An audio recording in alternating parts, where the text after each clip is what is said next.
Hello and welcome to Hey Clarity. I'm your host, Lindsay, and today we are opening the Akashic Records on Revolution. It is our week of the Alphabet Superset. There will be more information about the Alphabet Superset in the description box below. And the questions that we're going to be asking on Revolution are: 1, what is revolution? 2, what is at the root of all revolutions? 3, how do revolutions impact us collectively? How have revolutions benefited us collectively throughout history? What revolutions are taking place right now? And what's the most important message we need to know about revolution? So let's get into it. First question, what is revolution?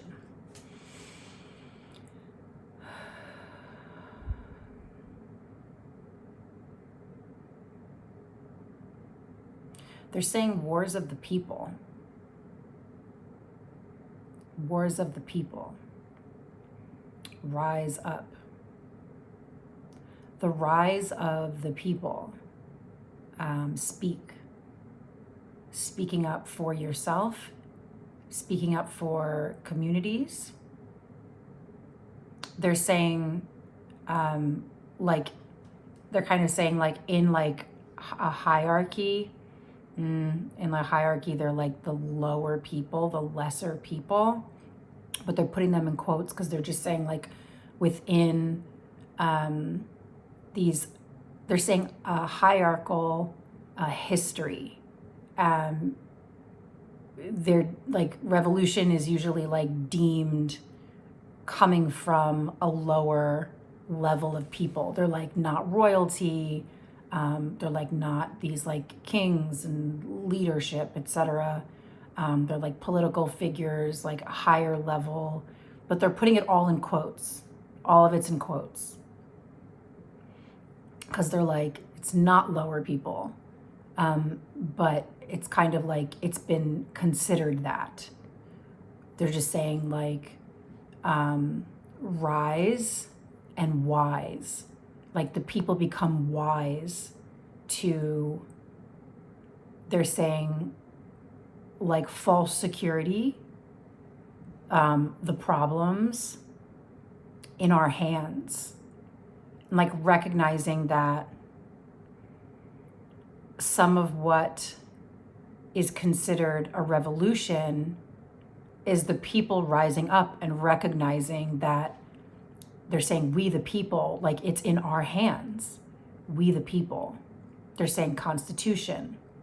If it says we the people and this lower level, this lesser people, the non-leaders on these platforms of people, they're saying, you know, they arise, they arrive, recognizing the problems and seeing, they're saying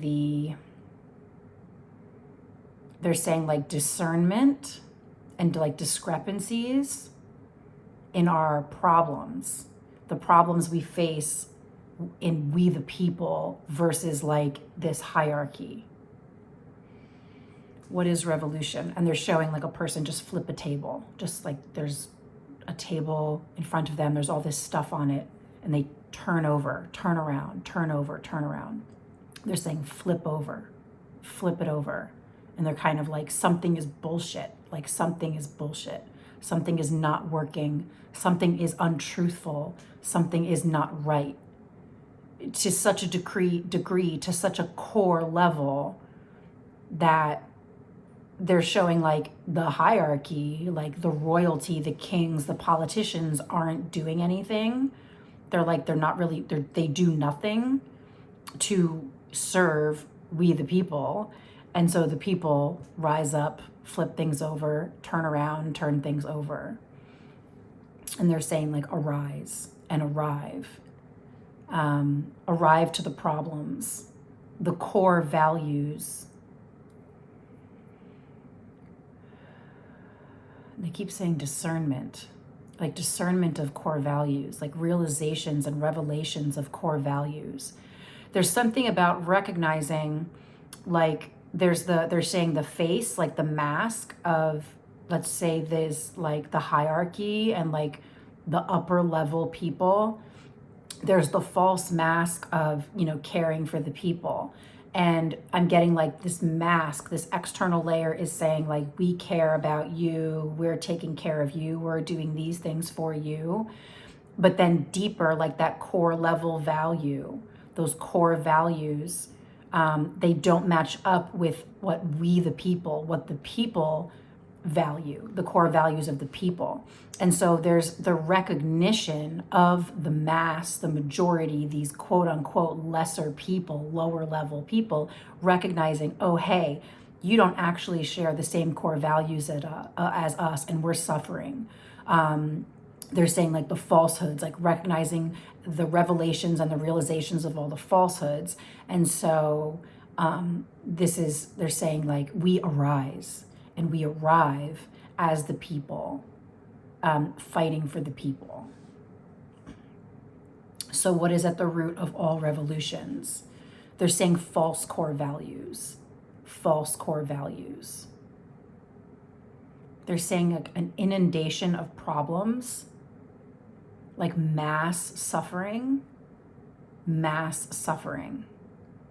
Sometimes it's sickness, it's illness, it's mental health, it's resources, food. They're saying shelter, like all the resources for your needs and your wants. And they're saying pursuit of happiness, like the quality, the fulfillment of life. At the root of all of it is they're showing, core values of like the hierarchy and like core values of like the people, and they're showing them as like magnets and like recognizing they're like woo, like repelling each other like magnets, like repelling magnets. So recognizing that the core values repel each other. That's at the core, that's at the root of all revolutions, is core values mismatched. And that they're the falsehoods, the revelation of the falsehood, the revelations and the realizations of the falsehoods of these higher level, upper level, supposed to be in control people. So at the root of it, core values mismatched. How do revolutions impact us collectively? They said big time, wake up calls. They're showing like an earthquake, like a rumbling in the ground, and then suddenly the ground splits open and there's a huge fissure, crack in the surface, crack in the foundation. So they impact us. They're saying like kind of like slowly, right? And like under the radar, under the surface. It's like the ground is vibrating, the ground is shaking. And consider this ground, this earthquake shaking and rumbling. They're saying like that's like your foundation, right, of your core values and the foundation of your quality of life. And like they're saying happiness or suffering. Is there more happiness or is there more suffering? And so they impact us collectively because there's the rumbling of it and then it creates fissures. They're saying division. So it impacts us collectively by dividing us. These rumblings eventually crack the foundation and divide us. And they're showing people like one on one side, one on another side, and like jumping on different sides of this fissure, this crack in the ground, like trying to decide, do I want to stay on this side or do I want to go on that side? And so they're saying like, faith in establishments. So it makes people who may have had faith in their establishments, may have had, they're saying faith in these, societal figures, the hierarchy, the royalty, etc., having faith that they were doing their job, right? That they were doing what was best, and then recognizing that they're not. And so, when those core values, the revelation of the core values being a mismatch, people then decide, am I still going to have faith in this thing? It kind of just, it's blown up in your face. Or am I going to hop to the other side and join, we the people, the core values of the people? So that's the thing. How do revolutions impact us collectively? They're saying fissures, division. You're going to hear a cat cry. She wants attention. She wants to play. Cleo. Oh, sorry. She's going to cry. She wants attention. She wants to play. How have revolutions benefited us collectively throughout history? Let's see. so loud, I'm sorry. How have revolutions benefited us collectively throughout history? They're saying turned over like false political figures, like turned over royalty, turned over, they're saying false gods, like having faith in these false people. Like they're saying like no service, that they do no service to the people. And so, and then they're showing like, you know, that it's, there are like many experiences of this where like, they're saying some of these revolutions have been so disastrous and actually more harmful than good. But then some of them, it's like these, like from the people, leadership rises up and takes the place of the false leadership.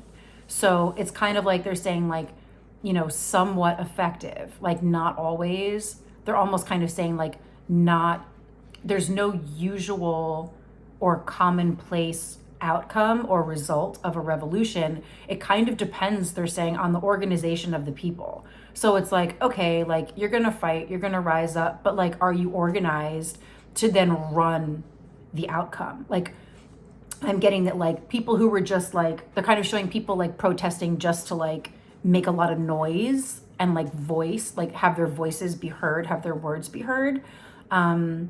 And maybe acting out violently, and it's really messy and chaotic. And they're like, those revolutions completely failed. Like they fail because there's no organization, right? Because they're like, after that, it's like, what's next? Like, what is the order, right? What is the new order?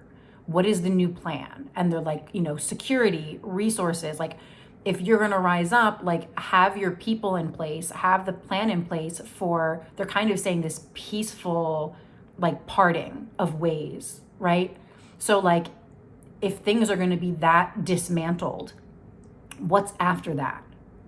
You can't just dismantle it without having the plan of what's going to happen after that. The effective revolutions are the ones where the leadership was already like waiting for the people to, they're saying like mismatched. Where there was the mismatch, then it's like the match. So it's like, okay, what do the people want? That these false leaders, this false hierarchy, where the core values were mismatched, they're saying, okay, well, what is the match? And they're saying like satisfied, like satisfying to the people. But you have to have the reorganization after the disorganization and the dismantling in place to, they're kind of saying like seemingly, seamlessly rebuild. And they're showing like rebuilding a building. Like, okay, you're gonna like tear down a building, you're gonna like, you know, blow it up or dismantle, you know, brick by brick, you're gonna dismantle something. Well, then what are you gonna build in place of it? Are you just gonna leave it like rubble? Are you just gonna leave it like a total mess? Or are you actually going to rebuild like a better structure? So that's really, they're kind of saying like the only way that it has benefited us is when there has been like a new system in place, like ready to rock afterwards. And they're saying it's like, it's not certain, like it's not certain, it's not certainly the way.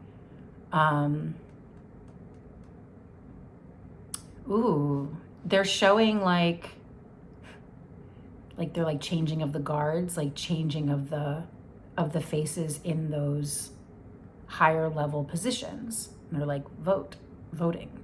Like, can you just switch them one by one, strategically, slowly, like over time, right?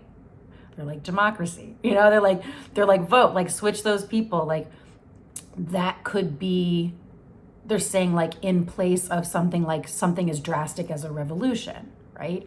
So they're like slow down, right? Like revolution, like again, unless you have such a clear, certain system in place to have that beneficial outcome of like a new order, they're like, it's not likely to work. You know, it's going to be way more chaotic. And so they're showing a bunch of people like kind of in this like maybe like political tree, right? And they're like, you know, well, this person is like a false leader and this person doesn't share, is a mismatch with the people's core values, switch them out one by one, switch them, switch them, switch them. And they're kind of saying like it's a more peaceful way to, they're saying like the underlying problem is the people, and like swapping the people out, and kind of like they're showing like the systems that don't really work, like changing over time instead of having these like kind of drastic chaotic uprisings. They're saying changing of the guards, voting democracies versus upheaval, right? They're saying like it is better, like it is better. They're saying for like all of you, because it's not as drastic as like, they're saying like ripping apart, like blowing up these foundations, this huge, like massive, like earthquake and fissure and division. It's a more peaceful exiting of these false leaders. What revolutions are taking place now? They said all of them. All of them. Past, present, future, at the same time, all of them. There's like the people are waking up. Like they're showing people, like they're showing someone sleeping with the TV on. This is symbolic. Someone is sleeping with the TV on, and then they wake up and they see what's on TV, and they're like, wait, what? Like, that's what's going on? And they're like, this has got to change. And they get up and they turn the TV off and they run out the door to go do something about it. That's what they just showed me. So they're saying like political views, they're saying wildly immature, like wildly immature. And so there's such a massive tune out of politics right now. They're saying service, services, servants, political servants. Like they're saying that like they're forgetting that they're supposed to be serving the country. They are serving us. They are serving the people. It's like they're kind of saying like know thy place. Like, okay, so they're saying like they think that there's some sort of hierarchy. They think that there's some sort of like, royalty. Like they're in these like higher level positions, and they're absolutely not. Like they're saying that the way the establishment is meant to be of service, serving the country. And these people, they're saying like the people in power are so, they're saying they're gaslighting the people, trying to pretend that they have their power, that they're so powerful. And they're like NOT exclamation point, not zero power over you. They're saying like a hard place. It's a hard place to be. For them, it's like they have like identity issues. They like forgot to be in place. Like they're forgetting like personal power, political power, service. They don't realize that they would be more powerful if they embraced the identity of being servants who serve their country and serve their people. And they're showing someone, let's say the hierarchy, the people in power, a political figure, holding a bunch of people in their hand and lifting them up like this. And instead, they're like, there's like a group of people standing here, and they're showing like people in politics right now are like knocking over the people and like me, like look at me, like I'm so powerful.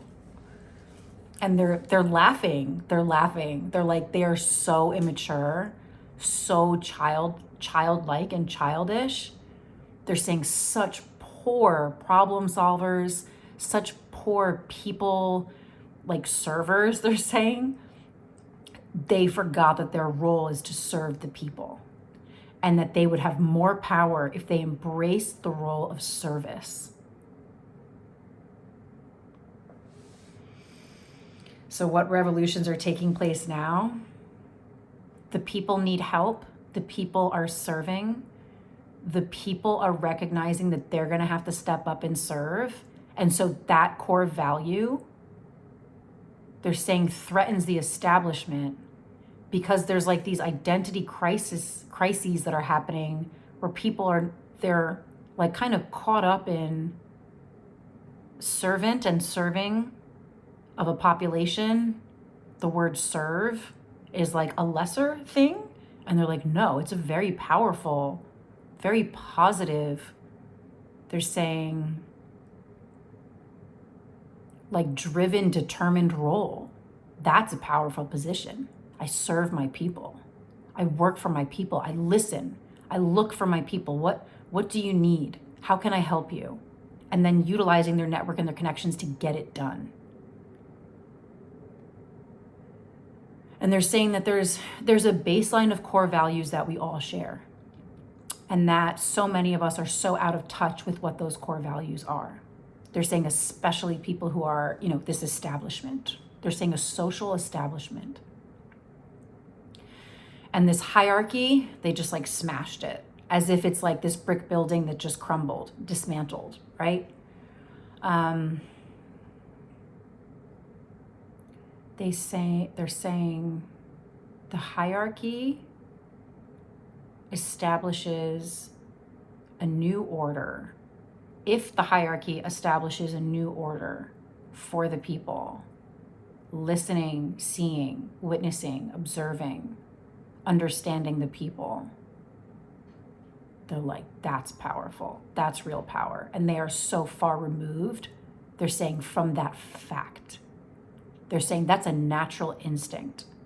That's a natural instinct of human beings to want to support, to want to show up, to be connected and understanding and compassionate and of service to communities. And they're showing tribes.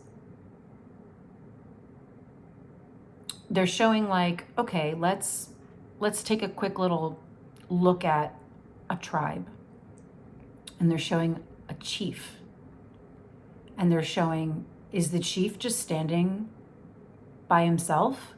Is he just standing by himself? Or are there a ton of people around him that he's looking after, that he's observing, that they're saying like mentoring and supporting, seeking guidance from them and also providing guidance to them, because he's listening to everybody.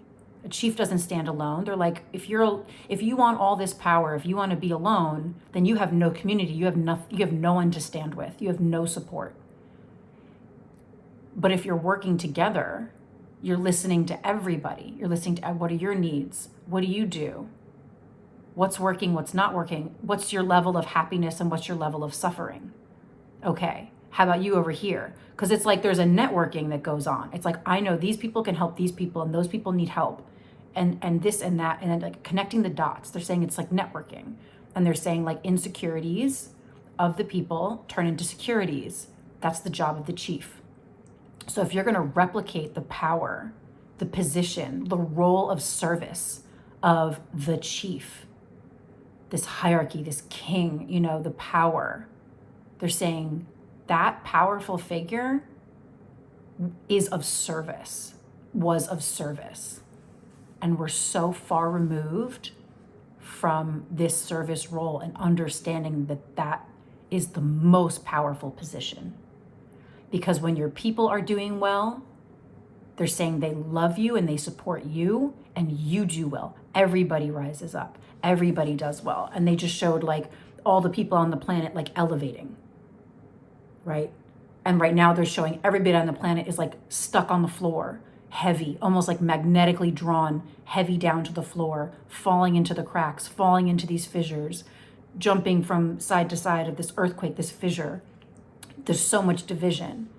And they're like, well, the real revolution is like, how do we rise up by being of service to one another?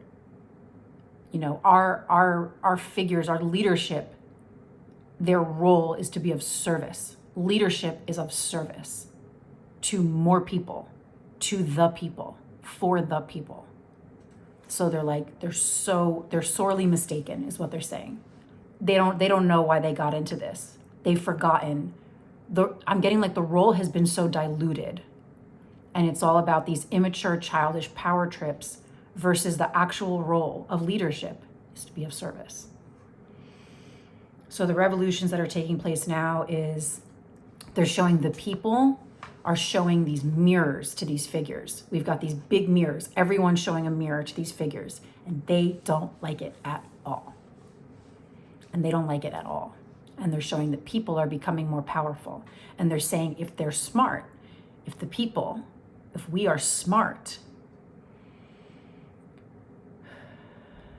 they're saying we will be leaders of service. We will decide how we can serve our communities. And they're saying in small places, in small, doable ways. How can you be of service today? How can you be of service in your job, in your community? How can you show up? And again, they're showing that person, falling asleep with the TV on, and like politics is showing on TV, whatever. They wake up, they look at the TV, they're like, what the hell? That's what's going on? This person turned off the TV, got up and ran out the door to go do something about it. So they're saying, how are you going to do something about it? Like, we're not established in this idea of service as a role, as a very powerful support role. And when you're of service, when you're supportive, people support you to keep going. And then everyone's lifting each other up, and everyone's serving each other, and everyone's supporting each other. And they just went tribe, all capitals. That's a tribe. That's a healthy tribe. And they're saying we're at a massive tipping point, and that it's important for us to embrace service as a role of leadership, a very powerful role, and to not underestimate the power of the people and the power of you and everyday people being leaders of service, and what that looks like to you. Does that look like you go to your job, regardless of what your job is, and you do it well? How are you serving people at your job? How are you serving people in your interactions every day? When you go to the store, how are you of service to the people? You are the people. Be of service, be a leader. If you don't see leaders, be one, become one. They're saying it's easier than you think, and it starts with adopting this idea that service is a role of leadership, and it's so powerful, and it's so underrated, and it's so underestimated, because we get caught up in this idea of service and servant, and it's not something lesser. It's not a lower level. It's not a lesser role in society. They're saying a very important, powerful role. So they're kind of like, get that out of your head, that service is some sort of lesser position, because they're saying it's not, and it's desperately needed globally in all communities. What's the most important message we need to know right now? They just said, be of service. Adopt the role of leadership by being of service. Be a leader. Embrace being a leader. Believe in yourself as a human being to be of service to your communities. Problem solved. Problem solving is in leadership. It's the most beneficial role. They're saying in current days, current times, current events. How can I show up for my community? How can I be of service? And they're saying take the role of leadership, make it your own. But they're saying dig deep into core values.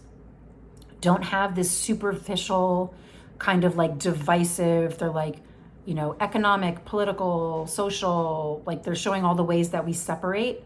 They're saying go deeper, go deeper. What is a core value that everybody shares? What are core values that everybody shares? And they're saying make that the intention, make that at the heart of how you serve and show up to people. Not the surface level, superficial, kind of way that we categorize and divide each other. They're like, ignore that.